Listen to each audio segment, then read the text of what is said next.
다 같이 말씀 보시겠습니다. 오늘 주신 하나님의 말씀은 사도행전 22장 1절부터 16절까지 말씀입니다. 사도행전 22장 1절부터 16절까지 말씀, 우리는 한 목소리로 합독하시겠습니다. 부형들아, 내가 지금 여러분 앞에서 변명하는 말을 들으라. 그들이 그가 히브리 말로 말함을 듣고 더욱 조용한지라. 이어 이르되, 나는 유대인으로 길리기아 다소에서 났고 이 성에서 자라 가말리엘의 문화에서 우리 조상들의 율법에 엄한 교훈을 받았고 오늘 너희 모든 사람처럼 하나님께 대하여 열심히 있는 자라. 내가 이 돌을 박해하여 사람을 죽이기까지 하고 남녀를 결박하여 옥에 넘겼노니 이에 대제사장과 모든 장로들이 내 증인이라. 또 내가 그들에게서 다메섹 형제들에게 가는 공문을 받아가지고 거기 있는 자들도 결박하여 예루살렘으로 끌어다가 형벌받게 하려고 가더니 가는 중 다메섹에 가까이 갔을 때에 오정쯤 되어 호련히 하늘로부터 큰 빛이 나를 둘러 비치매 내가 땅에 엎드려져 들으니 소리 있어 이르되, 사울아 사울아 왜 나를 박해하느냐 하시거늘 내가 대답하되, 주님 누구시니이까 하니 이르시되, 나는 내가 박해하는 나사렛 예수라 하시더라. 나와 함께 있는 사람들이 빛을 보면서도 나에게 말씀하시는 이의 소리는 듣지 못하더라. 내가 이르되, 주님 무엇을 하리이까? 주께서 이르시되, 일어나 다메섹으로 들어가라. 내가 해야 할 모든 것을 거기서 누가 이르리라 하시거늘 나는 그의 빛의 광채로 말미암아 볼 수 없게 되었으므로 나와 함께 있는 사람들의 손에 끌려 다메섹에 들어갔노라. 율법에 따라 경건한 사람으로 거기 사는 모든 유대인들에게 칭찬을 듣는 아나니아라는 이가 내게 와 곁에 서서 말하되, 형제 사울아 다시 보라 하거늘 즉시 그를 쳐다보았노라. 그가 또 이르되, 우리 조상들의 하나님이 너를 택하여 너로 하여금 자기 뜻을 알게 하시며 그 의인을 보게 하시고 그 입에서 나오는 음성을 듣게 하셨으니 내가 그를 위하여 모든 사람 앞에서 내가 보고 들은 것의 증인이 되리라. 이제는 왜 주저하느냐? 일어나 주의 이름을 불러 세례를 받고 너의 죄를 씻으라 하더라. 아멘. 사람이 살면서 무슨 일인가를 진행할 때 가장 확신을 가지고 진행할 수 있는 상황은 자신이 과거에 경험했던 기억이 있을 때입니다. 경험을 바탕으로 한 과거의 기억이 앞으로 일어날 일에 대해 예측을 할 수 있게 해주며 그 일의 결과를 쉽게 도출해낼 수 있기 때문입니다. 이런 면에서도 저와 여러분도 신앙생활을 하며 주변 사람들에게 믿음 생활하는 것이 좋다고 말하며 살아갈 수 있는 이유는 여러분 개개인이 경험했던 주님을 만난 체험이 있고 체험에 따른 믿음의 확신이 있기 때문입니다. 사도 바울도 마찬가지였습니다. 사도행전과 바울 서신에서 간간히 바울의 간증에 대해서 기록이 되어 있는데 바울이 예수님을 만나고 그 음성을 들었던 다메섹 도상의 체험이야말로 바울이 복음을 전하는 토대가 되었고 바울이 복음을 전할 수 있는 원동력이 바로 그 간증의 사건입니다. 바울은 어제 말씀으로 알 수 있듯이 천부장의 도움으로 생명을 보호받는 상태에서 살기 등등한 유대인들에게 복음을 전할 기회를 얻었습니다. 바울은 많은 사람들 앞에서 자신을 변호하는 말을 전혀 하지 않았습니다. 바울은 무리 앞에서 말할 수 있는 기회를 주신 하나님의 사명을 기억하며 히브리어로 말씀을 전하자 온 회중이 바울의 목소리에 귀를 기울이고 듣기 시작했습니다. 그 복음의 중요 메시지는 바로 자신의 신앙 간증이었습니다. 바울이 그리스도인을 핍박하는 데 앞장섰던 자에서 오로지 그리스도를 전하는 전도자로 변화된 경험을 다른 사람의 이야기가 아니라 자신의 이야기로 간증으로 고백하기 시작했습니다. 먼저 바울은 오늘 본문 1절부터 4절에서 자신을 가말리엘의 문화생이요 하나님께 열심히 있는 자로 소개합니다. 여기서 가말리엘의 문화생이라는 것을 이야기한 이유는 아무리 뛰어난 세상의 지식을 가졌어도 진리에 이르지 못한다라는 것을 말하는 것입니다. 이어서 자신이 예수님 믿는 자를 박해하고 죽이기까지 했던 사람임을 고백하는데 이렇게 자신이 예수님을 믿는 자를 박해하는 과거를 고백한다는 것, 자칫 부끄러운 고백일 수 있지만 이것을 고백하는 이유는 유대인들의 환심을 사기 위함이 아니라 과거에 복음과 반대되는 삶을 살았던 자신처럼 유대인들도 얼마든지 예수 그리스도 앞에 나아가면 구원을 얻을 수 있다라는 것을 전하기 위함이었습니다.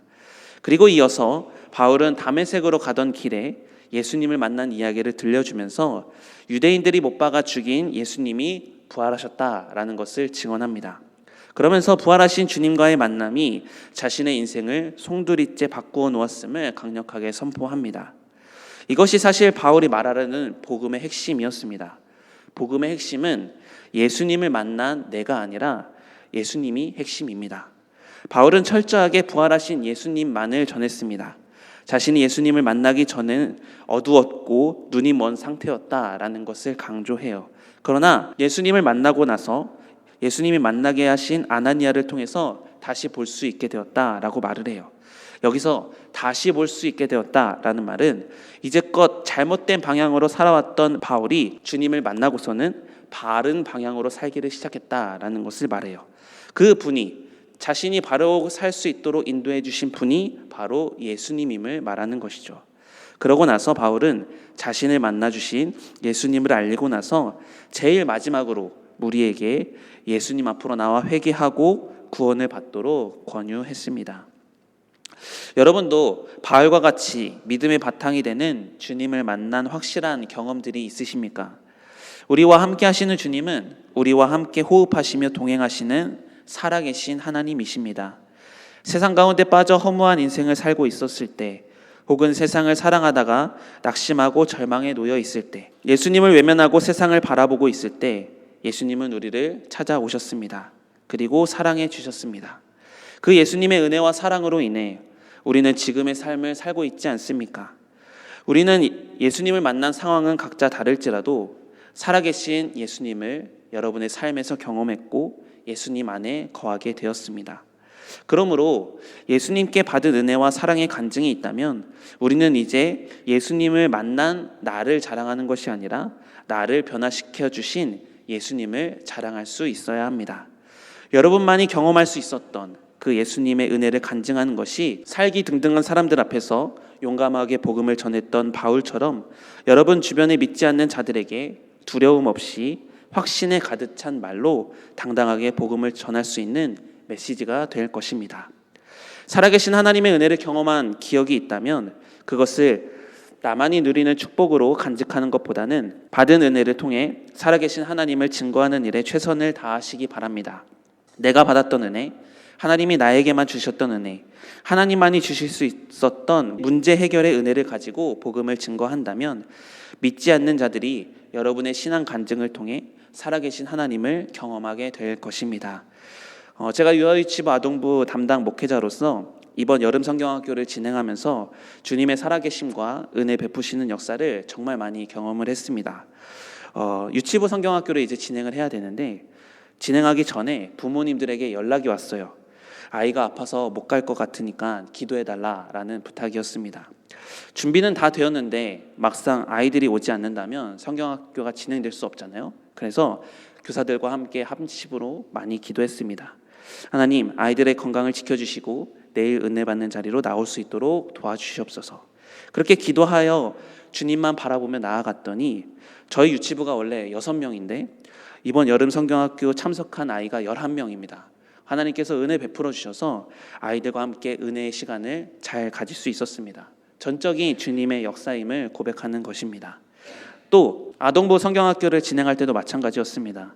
철원에 가서 둘째 날 계곡에 가서 물놀이를 진행을 해야 되는데 계곡은 비가 오면 물이 불어나잖아요. 그러면 물놀이를 할 수 없어요. 그래도 일정의 계곡 물놀이가 있으니까 일단 계곡으로 출발을 했죠. 주변의 선생님들과 지인들에게서 계속 연락이 옵니다. 지금 비가 많이 오는데 계곡은 상황이 괜찮냐. 그런데 놀라운 것은 저희가 계곡에서 노는 내내 비는 딱 15분 내렸습니다. 그리고 하늘에서는 햇빛이 계속 계곡에 내려쬐어서 춥지 않게 놀 수 있도록 날씨를 지켜주셨습니다. 그래서 무려 4시간이나 놀았어요. 주님의 살아계심을 경험할 수 있었던 확실한 순간이었습니다. 사랑하는 성도 여러분, 주님은 살아계셔서 역사하십니다. 그 하나님의 역사는 앞으로도 여러분에게 차고 넘치게 될 줄 믿습니다. 하나님의 복을 받을 때 감사함으로 받되 내게 복 주신 하나님을 간증하며 그 은혜를 나누시기 바랍니다. 이러한 간증을 통해 믿는 자들에게는 하나님의 살아계심에 믿음의 확신을 가질 수 있고, 믿지 않는 자들에게는 하나님의 살아계심의 역사를 체험하는 계기가 될 것입니다. 바라기는 하나님이 여러분에게 주신 은혜가 있다면 이제 그 은혜를 나누며 간증하며 증거하며 고백하며 살아가시기 바랍니다. 살아계신 하나님을 증거하는 자로 간증을 통해 사명을 감당하여 하나님의 이끄심의 역사를 많이 체험하며 그 받은 복을 흘려 보내주는 데 쓰임받는 여러분의 삶이 다 되시기를 주님의 이름으로 축복합니다. 다 같이 기도하시겠습니다. 사랑의 주님, 우리로 구원의 선물을 허락하여 주셔서 이 땅에 살지만 천국 백성다운 삶을 살아갈 수 있도록 인도해 주시니 감사합니다. 지나온 모든 날이 주님의 은혜였음을 고백합니다. 내게 은혜 베푸신 이유가 받은 은혜를 간증하며 살아계신 하나님을 증거하라고 주신 은혜임을 깨닫게 됩니다.